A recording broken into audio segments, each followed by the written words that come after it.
سورہ آراف کی آیت نمبر 163 163 سورہ آراف کا 21واں رکوع 9ویں پارے کا 11واں رکوع وَاسْأَلْهُمْ عَنِ الْقَرْيَةِ الَّتِي كَانَتْ حَادِرَةَ الْبَحْرِ، اور اے محبوب ان سے حال پوچھو اس بستی کا کہ جو بستی دریا کے کنارے تھی۔ پیارے آقا صلی اللہ علیہ وآلہ وسلم کو خطاب ہے کہ آپ اپنے قریب رہنے والے یہودیوں سے توبیخاً انہیں جھنجھوڑنے کے لیے اس بستی والوں کا حال دریافت فرمائیں۔ مقصود اس سوال سے یہ تھا کہ کفار پر ظاہر کر دیا جائے کہ کفر اور گناہ کرنا ان کا پرانا دستور اور طریقہ ہے۔ سید عالم صلی اللہ علیہ وآلہ وسلم کی نبوت اور حضور صلی اللہ علیہ وآلہ وسلم کے معجزات کا انکار کرنا یہ ان کے لیے کوئی نئی بات نہیں ہے۔ ان سے پہلے لوگ بھی کفر پر اصرار کرتے رہے۔ اس کے بعد ان کے اسلاف کا حال بیان فرمایا کہ وہ اللہ تعالیٰ کے حکم کی مخالفت کرنے کی وجہ سے بندر اور خنزیروں کی شکل میں مسخ کر دیے گئے۔ اس بستی میں اختلاف ہے کہ وہ کون سی تھی۔ حضرت عبداللہ بن عباس رضی اللہ تعالی عنہما نے فرمایا کہ وہ ایک قریہ مصر اور مدینے کے درمیان ہے۔ ایک قول ہے کہ مدین اور طور کے درمیان۔ زہری نے کہا کہ وہ قریہ تبریہ شام ہے۔ حضرت عبداللہ بن عباس رضی اللہ تعالیٰ عنہما کی ایک روایت میں ہے کہ وہ مدین ہے، بعض نے کہا کہ وہ ایلا ہے، واللہ تعالی عالم۔ تو یہاں پر ان کے اسلاف کا حال بیان فرمایا گیا کہ وہ اللہ تعالیٰ کے حکم کی مخالفت کے سبب بندروں کی شکل میں مسخ کر دیے گئے۔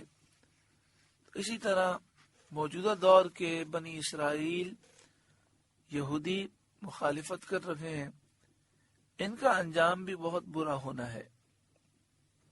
اذ یعدون فی السبت، جب وہ ہفتے کے بارے میں حد سے بڑھے، کہ باوجود ممانعت کے ہفتے کے دن وہ شکار کرتے تھے۔ اس بستی کے لوگ 3 گروہ میں تقسیم ہو گئے تھے۔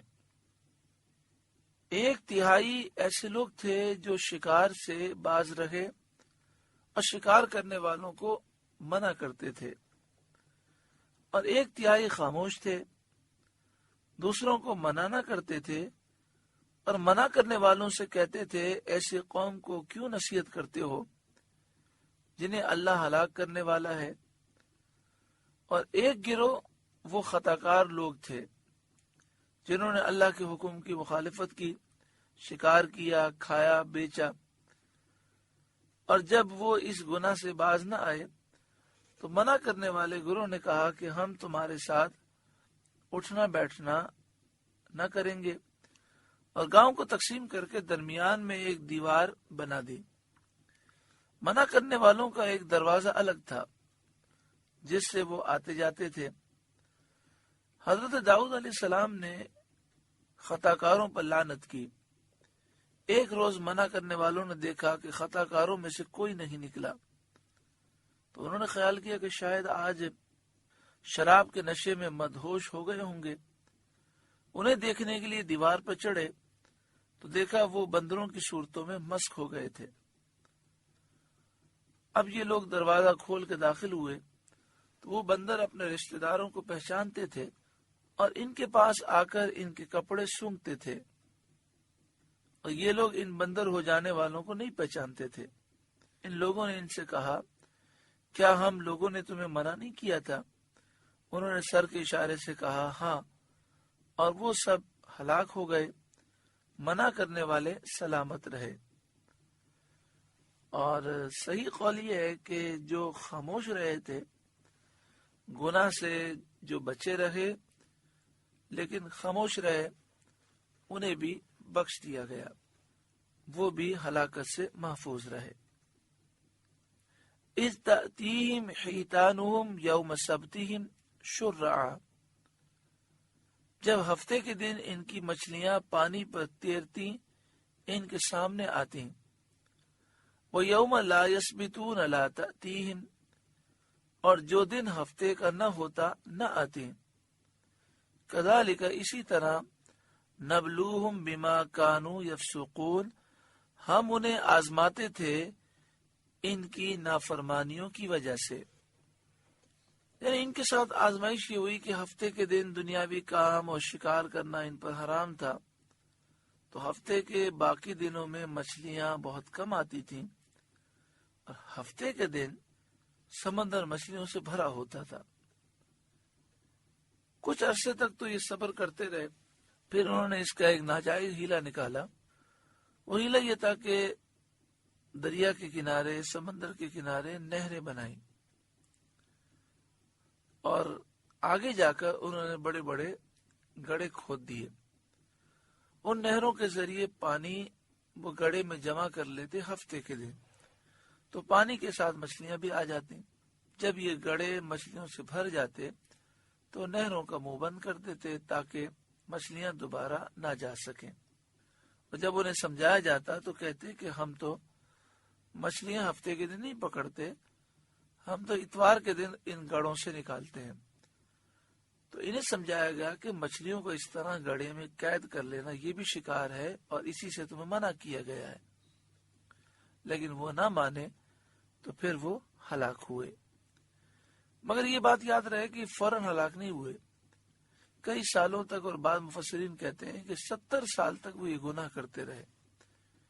تو کبھی کبھی ایسا بھی ہوتا ہے کہ گناہ کرنے کی نحوست بظاہر فوراً نہیں آتی، اس لیے گناہ سے ڈرنا ضروری ہے۔ گناہ کی نحوستیں دنیا اور آخرت میں برباد کرنے والی ہیں۔ وَإِذْ قَالَتْ أُمَّةٌ مِّنْهُمْ، اور جب ان میں سے ایک گروہ نے کہا، لِمَ تَعِظُونَ قَوْمًا اللَّهُ مُهْلِكُهُمْ، کیوں نصیحت کرتے ہو ان لوگوں کو جنہیں اللہ ہلاک کرنے والا ہے، او معذبهم عذابا شدیدا، یا انہیں سخت عذاب دینے والا ہے۔ یعنی وہاں 3 گروہ تھے، ایک گروہ گناہ کرتا تھا اور 2 گروہ گناہ سے بچے ہوئے تھے۔ ان 2 میں سے ایک گروہ انہیں نصیحت کرتا تھا اور ایک گروہ کہتا تھا کہ تم انہیں نصیحت کیوں کرتے ہو، یہ تو ہلاک ہونے والے ہیں، ان پر تو شدید عذاب آنے والا ہے۔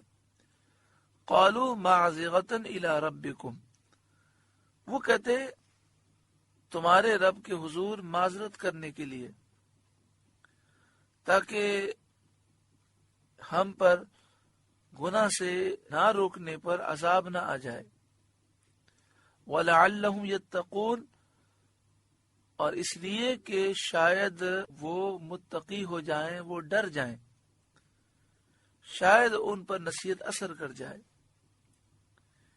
فَلَمَّا نَسُوا مَا ذُكِّرُوا بِهِ، پھر جب وہ بھلا بیٹھے جو نصیحت انہیں ہوئی تھی، أَنْجَيْنَا الَّذِينَ يَنْهَوْنَ عَنِ السُّوءِ، ہم نے بچا لیے وہ جو برائی سے منع کرتے تھے، وَأَخَذْنَا الَّذِينَ ظَلَمُوا بِعَذَابٍ بَئِيسٍ بِمَا كَانُوا يَفْسُقُونَ، اور ظالموں کو برے عذاب میں پکڑا بدلہ ان کی نافرمانی کا۔ فَلَمَّا عَتَوْا عَمَّا نُهُوا عَنْهُ، پھر جب انہوں نے ممانعت کے حکم سے سرکشی کی، یعنی وہ گناہ کرتے رہے، قُلْنَا لَهُمْ كُونُوا قِرَدَةً خَاسِئِينَ، ہم نے ان سے فرمایا ہو جاؤ بندر دھتکارے ہوئے۔ وہ بندر ہو گئے اور 3 روز اسی حال میں مبتلا رہ کر ہلاک ہو گئے۔ یہ جو عام تاثر پایا جاتا ہے کہ موجودہ دور کے بندر یہ اسی نسل سے ہیں، یہ بات غلط ہے۔ مسلم شریف میں اس بات کا ذکر ہے کہ جسے بھی اللہ تعالی نے عذاب دیا، بندر، خنزیر یا کسی اور جانور کی شکل میں مسخ کیا، وہ 3 دن سے زائد عرصے زندہ نہ رہے، وہ ہلاک ہو گئے۔ ان کی نسل نہیں چلی۔ یہ بندر اور یہ خنزیر اور یہ تو جانور ہیں جو اس سے پہلے سے موجود ہیں۔ وَإِذْ تَأَذَّنَ رَبُّكَ، اور یاد کرو جب تمہارے رب نے حکم سنا دیا، لَيَبْعَثَنَّ عَلَيْهِمْ إِلَى يَوْمِ الْقِيَامَةِ مَنْ يَسُومُهُمْ سُوءَ الْعَذَابِ، کہ ضرور قیامت کے دن تک ان پر ایسے کو بھیجتا رہوں گا جو انہیں بری مار چکھائے، سخت عذاب دے۔ یعنی ان یہودیوں پر اللہ تعالیٰ ایسے لوگ مسلط فرمائے گا جو انہیں سخت تکلیف دیں گے۔ چنانچہ ان پر اللہ تعالیٰ نے بخت نصر، سنجاریب، شاہان روم کو بھیجا، جنہوں نے انہیں سخت تکلیفیں، ایذائیں دیں، اور قیامت تک کے لیے ان پہ جزیہ اور ذلت لازم ہوئی۔ اسی طرح جنگ عظیم میں ہٹلر کو اللہ تعالیٰ نے مسلط کیا، جس نے چن چن کر یہودیوں کو قتل کیا، اور آج بھی یہودی ہر وقت خوف میں مبتلا ہیں اور چاروں طرف سے دشمن سے خائف ہیں، چین و سکون انہیں میسر نہیں، کیونکہ ان کے آبا و اجداد نے بڑی نافرمانیاں کی ہیں، بڑی سرکشیاں کی ہیں، اور موجودہ دور کے یہودی اپنے آبا و اجداد کی ان حرکتوں پر راضی ہیں۔ ان ربک لسریع العقاب، بے شک تمہارا رب ضرور جلد عذاب دینے والا ہے، ان کے لیے عذاب دینے والا ہے جو کفر پر قائم رہیں۔ ان یہودیوں پر دنیا میں بھی اور آخرت میں بھی اللہ تعالیٰ کا عذاب رہے گا۔ وَإِنَّهُ لَغَفُورٌ رَحِيمٌ، اور بے شک وہ بخشنے والا مہربان ہے، ان کو بخشے گا جو اللہ کی اطاعت کریں، ایمان لائیں۔ وَقَطَّعْنَاهُمْ فِي الْأَرْضِ أُمَمًا، اور انہیں ہم نے زمین میں متفرق کر دیا گروہ در گروہ۔ مِنْهُمُ الصَّالِحُونَ، ان میں کچھ نیک ہیں جو اللہ اور رسول پر ایمان لائے اور دین پر ثابت رہے۔ وَمِنْهُمْ دُونَ ذَلِكَ، اور کچھ اور طرح کے ہیں جنہوں نے نافرمانی کی، جنہوں نے کفر کیا، دین کو بدلا، دین کو متغیر کیا۔ وَبَلَوْنَاهُمْ بِالْحَسَنَاتِ وَالسَّيِّئَاتِ لَعَلَّهُمْ يَرْجِعُونَ، اور ہم نے انہیں بھلائیوں اور برائیوں سے آزمایا تاکہ وہ رجوع لائیں۔ بھلائیوں سے نعمت اور راحت مراد ہے، اور برائیوں سے شدت و تکلیف مراد ہے۔ یعنی نعمتیں دی گئیں تاکہ وہ شکر کریں، پھر شدت و تکالیف آئیں تاکہ وہ رجوع کریں، گر گرائیں اور اپنے گناہوں سے توبہ کریں۔ فخلف من بعدہم خلف، پھر ان کی جگہ ان کے بعد وہ ناخلف آئے، وارث الکتاب، کہ کتاب کے وارث ہوئے، یعنی توریت کے وہ وارث ہوئے جو انہوں نے اپنے اسلاف سے پائی، اس کے مضامین پر وہ مطلع ہوئے، انہوں نے دیکھا اس میں کس چیز کا حکم ہے، کس چیز سے منع کیا گیا، کون سی چیز حلال قرار دی گئی، کون سی چیز حرام قرار دی گئی۔ اور تفسیر مدارک میں ہے یہ وہ لوگ ہیں جو رسول کریم صلی اللہ علیہ وآلہ وسلم کے زمانے میں تھے۔ ان کی حالت یہ ہے کہ یأخذون عرض ھذا الادنی، اس دنیا کا مال لیتے ہیں رشوت کے طور پر، احکام میں تبدیلی کرتے ہیں، تغیر کرتے ہیں کلام میں، اور پھر اس کے عوض وہ رشوتیں لیتے ہیں۔ وہ جانتے بھی ہیں کہ یہ حرام ہے، لیکن پھر بھی اس گناہ عظیم پر اصرار کرتے ہیں۔ وَيَقُولُونَ سَيُغْفَرُ لَنَا، اور کہتے ہیں اب ہماری بخشش ہو جائے گی، ان قریب ہمیں بخش دیا جائے گا، اور ان گناہوں پر ہم سے کچھ مواخذہ نہ ہوگا، ہماری پکڑ نہ ہوگی۔ یعنی وہ اتنے بڑے بڑے گناہ بھی کرتے ہیں اور کہتے ہیں ہماری بخشش ہو جائے گی۔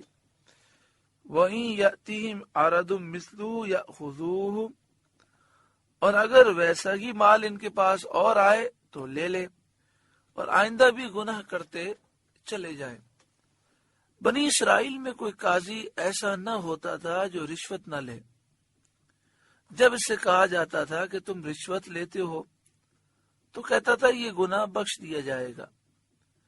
اس زمانے میں دوسرے اس پر تان کرتے، اس کو ملامت کرتے، لیکن جب وہ مر جاتا یا معزول کر دیا جاتا اور وہی تانا دینے والا اس کی جگہ حاکم یا قاضی ہوتا تو وہ بھی اسی کی طرح رشوت لیتا۔ الم یؤخذ علیہم میثاق الکتاب اللہ یقولوا علی اللہ الا الحق، کیا ان پر کتاب میں عہد نہ لیا گیا کہ اللہ کی طرف نسبت نہ کریں مگر حق؟ یعنی ان سے کتاب اللہ میں یہ عہد لیا گیا تھا کہ اللہ کی طرف جھوٹ منسوب نہ کریں، سچی بات اللہ کے متعلق بیان کریں۔ وَدَرَسُوا مَا فِيهِ، اور انہوں نے اسے پڑھا، لیکن اس کے باوجود انہوں نے اس کے خلاف کیا۔ توریت میں گناہ پر اصرار کرنے والوں کے لیے مغفرت کا وعدہ نہ تھا، تو ان کا گناہ کرنا، توبہ نہ کرنا اور پھر یہ کہنا کہ ہماری پکڑ نہ ہوگی، یہ اللہ پر جھوٹ ہے۔ وَالدَّارُ الْآخِرَةُ خَيْرٌ لِلَّذِينَ يَتَّقُونَ، اور بے شک آخرت کا گھر پرہیزگاروں کے لیے بہت بہتر ہے، جو اللہ کے عذاب سے ڈریں، رشوت اور حرام سے بچیں، اللہ کی فرمانبرداری کریں، ان کے لیے آخرت میں اعلیٰ مقام ہے۔ افلا تعقلون، تو کیا تمہیں عقل نہیں؟ والذین یمسکون بالکتاب، اور وہ جو کتاب کو مضبوط تھامتے ہیں، وَأَقَامُوا الصَّلَاةَ، اور نماز قائم رکھتے ہیں، اِنَّا لَا نُضِيعُ أَجْرَ الْمُصْلِحِينَ، بے شک ہم نیک لوگوں کے اجر کو ضائع نہیں کریں گے۔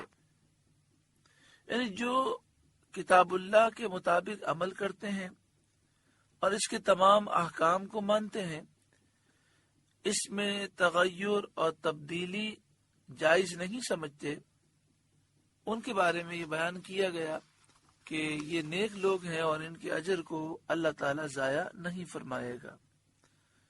یہ آیت اہل کتاب میں سے حضرت عبداللہ بن سلام وغیرہ ایسے لوگوں کے بارے میں نازل ہوئی جنہوں نے آسمانی کتابوں کا اتباع کیا،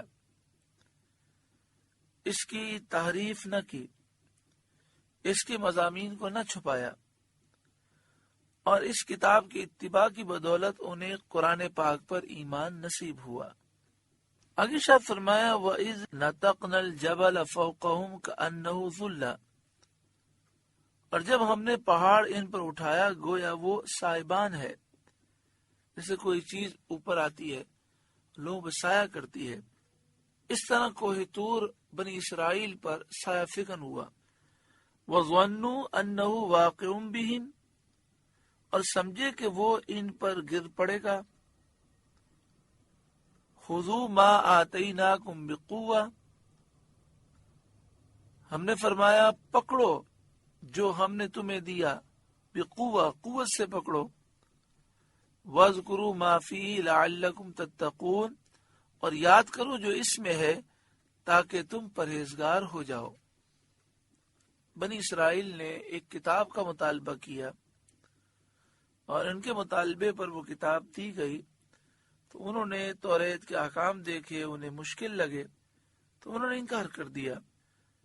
تو حضرت جبریل علیہ السلام نے اللہ کے حکم سے ایک پہاڑ، اور ایک روایت میں ہے کہ یہ کوہ طور ہی تھا، جس کی مقدار ان کے لشکر کے برابر، ایک فرسنگ طویل اور ایک فرسنگ عریض تھی، اٹھا کر صاحبان کی طرح ان کے سرداروں کے قریب کر دیا، اور ان سے کہا گیا کہ احکام توریت قبول کرو ورنہ یہ تم پر گرا دیا جائے گا۔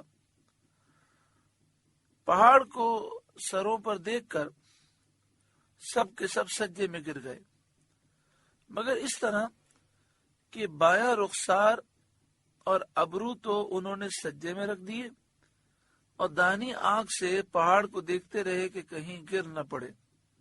حضرت شت الافاضل مولانا نعیم الدین مراد آبادی علیہ رحمہ لکھتے ہیں، چنانچہ اب تک یہودیوں کے سجدے کی یہی کیفیت ہے، یعنی جب وہ سجدہ کرتے ہیں تو الٹا رخسار زمین پہ رکھتے ہیں اور سیدھا رخسار یہ اوپر کی طرف رکھتے ہیں۔